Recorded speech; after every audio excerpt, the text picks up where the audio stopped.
अभी मुस्लिम कंट्रियों पे जब मन तब हमला कर देते। संभवतः ये अब तीसरा विश्व युद्ध सामने आया है। ईरान को भी खत्म कर दिया जाएगा, साथ देंगे ईरान का और दूसरे दिन मुकर जाता है। तो पाकिस्तान तो नाजायज औलाद भी तो है अमेरिका का, जो अमेरिका ने पाल के रखा है। वैसे ओरिजिनल बात तो भारत है, लेकिन हमारे संस्कार उसमें नहीं गए। नमस्कार साथियों, मैं परमहंस उपाध्याय और आप देख रहे हैं टेका टाइम्स। वो कहते हैं ना कि जब समय बलवान हो तो गधा भी पहलवान होता है, लेकिन अगर समय खराब चल रहा हो तो हाथी भी चींटी से मर जाती है। ईरान ने 400 मिसाइलें छोड़ी इजराइल पे और साथ में कुछ ड्रोन छोड़े। तो इजराइल को भारी नुकसान हुआ है। तो ये अंदाज़ा लगाया जा सकता है कि इजराइल कितना बड़ा हमला करेगा ईरान पे।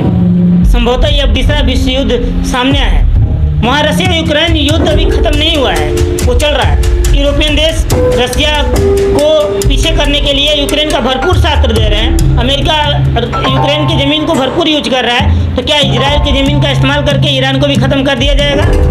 ये सवाल इसलिए भी है कि पाकिस्तान बीच में आकर कहता है कि हम साथ देंगे ईरान का और दूसरे दिन मुकर जाता है। ये युद्ध केवल एटम बम की लड़ाई है। अमेरिका और यूरोपियन देशों के बीचों में क्या ये डर बैठा हुआ है कि ईरान परमाणु बम बना लेगा?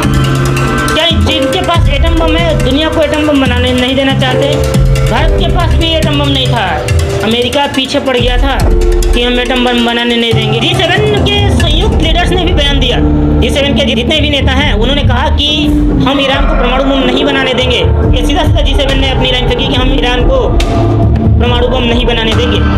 यानी इजराइल अब अपने इंटरनेशनल मंच पे केवल इस नाम पे कि ईरान के पास परमाणु बम है और वो परमाणु बम बना सकता है, ईरान पे कितना भी बड़ा हमला करे उस पर कोई सेंसन नहीं होगा, भले ही कुछ भी हो जाए। हालांकि इजराइल मानता है कि ईरान के पास एटम बम है, लेकिन ईरान इस बात से हमेशा इनकार करता है कि मेरे पास एटम बम नहीं है। भारत के लोगों का सेंटिमेंट जरूर इजराइल के साथ है, लेकिन सवाल यही है फिर कि क्या दुनिया में केवल चुनिंदे देशों के पास ही एटम बम का रहना जरूरी है? एटम बम जो है वो हमला करने का हथियार नहीं है।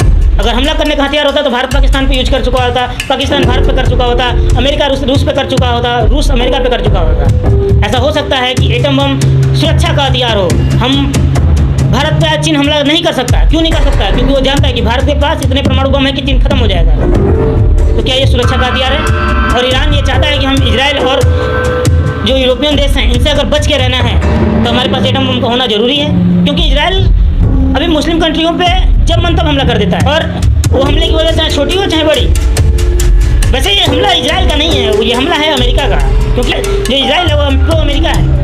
अमेरिका अपने धरती से हथियारों का इस्तेमाल नहीं कर सकता तो इजराइल से उसका इस्तेमाल करवाता है। ये सबूत मिला जब G7 की बैठक चल रही थी और अमेरिका ने डिसाइड किया था कि हम 2 दिन G7 की बैठक में शामिल रहेंगे, लेकिन डोनाल्ड ट्रंप कुछ ही देर में G7 की मीटिंग को छोड़ करके निकल जाते हैं और G7 की बैठक में उन्होंने बाकी देशों से कहते हैं कि आप जानते हैं कि हमें क्यों जाना है। तो क्या इजराइल इस दिशा में आगे बढ़ रहा है कि वो किसी देश को या किसी और मुस्लिम देश को, खाड़ी में रहने वाले जितने भी मुस्लिम देश हैं उनको परमाणु बम बनाने से रोकेगा? ये सवाल इसलिए भी है क्योंकि पाकिस्तान भाई बनने चला था ईरान का। ईरान से अभी एक दिन पहले कहा कि आपके युद्ध में हम आपके साथ रहेंगे, टेंशन मत लो। और उसने आह्वान किया वही मुस्लिम और मुस्लिम ब्रदरहुड का कि जितने भी मुस्लिम देश हैं साथ आ जाएं। लेकिन आज उसके पार्लियामेंट में उसके सांसद, उसके प्राइम मिनिस्टर सब खुश कर गए। जैसे ही अमेरिका आया पूरे भावनात्मक रूप से पाकिस्तान बदल गया। तो पाकिस्तान है जो डरा हुआ है, पीछे भाग जाता है, क्योंकि अमेरिका के आते ही पाकिस्तान ने अपनी संसद में बयान दिया कि हमें इस युद्ध से कोई लेना देना नहीं है। कोई भी मुस्लिम राष्ट्र पाकिस्तान के कहने पर नहीं आया। और कहा जाए तो पाकिस्तान तो नाजायज औलाद भी तो है अमेरिका का, जो अमेरिका ने पाल के रखा है। तो कैसे अब आपके खिलाफ आँख उठा देता? वैसे ओरिजिनल बात तो भारत है, हमें से वो पैदा हुआ है, लेकिन हमारे संस्कार उसमें नहीं गए। भारत को देखें तो भारत के लोगों का जो सेंटिमेंट है, लगभग 85% लोगों के सेंटिमेंट जो है वो इजराइल के साथ रहते हैं। लेकिन भारत के लोग फिर भी ये कहते हैं कि इजराइल आप हमला कर रहे हो, उसमें मासूम मर रहे हैं, कृपया जो करना है जल्दी करो। लेकिन कुछ देशों को ये समझना चाहिए कि परमाणु बम क्या सही में बनाना जरूरी है? क्या परमाणु छतरी से काम नहीं हो पा रहा है, या आपको परमाणु सुरक्षा नहीं मिल पा रही है? इजराइल और ईरान का अगर युद्ध हुआ, अगर अमेरिका बीच में कूदा, तो जाहिर सी बात है दुनिया में आर्थिक संकट जरूर आएगा।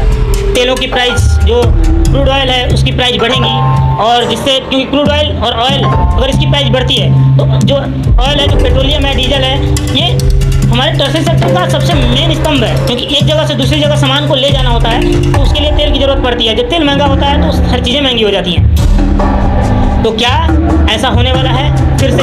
क्या तेल महंगा हो जाएगा? उसकी वजह से सारी सामान महंगी हो जाएंगी, क्योंकि खाड़ी के देशों में युद्ध छिड़ेगा तो खाड़ी के देशों में तेल का उत्पादन कम होगा, और जब उत्पादन कम होगा तो जाहिर सी बात है क्रूड ऑयल की कीमत बढ़ेगी और इससे बाकी चीज़ों की भी कीमत बढ़ सकती है। भारत पे इस युद्ध का असर तो होगा ही, क्योंकि पूरे विश्व पे असर होगा तो भारत पे भी होगा। भारत के में पेट्रोलियम, डीजल, ये सब चीज़ें महंगी हो सकती हैं और इसके कारण बाकी चीज़ें महंगी हो सकती हैं, क्योंकि ये सप्लाई चेन में काम आता है।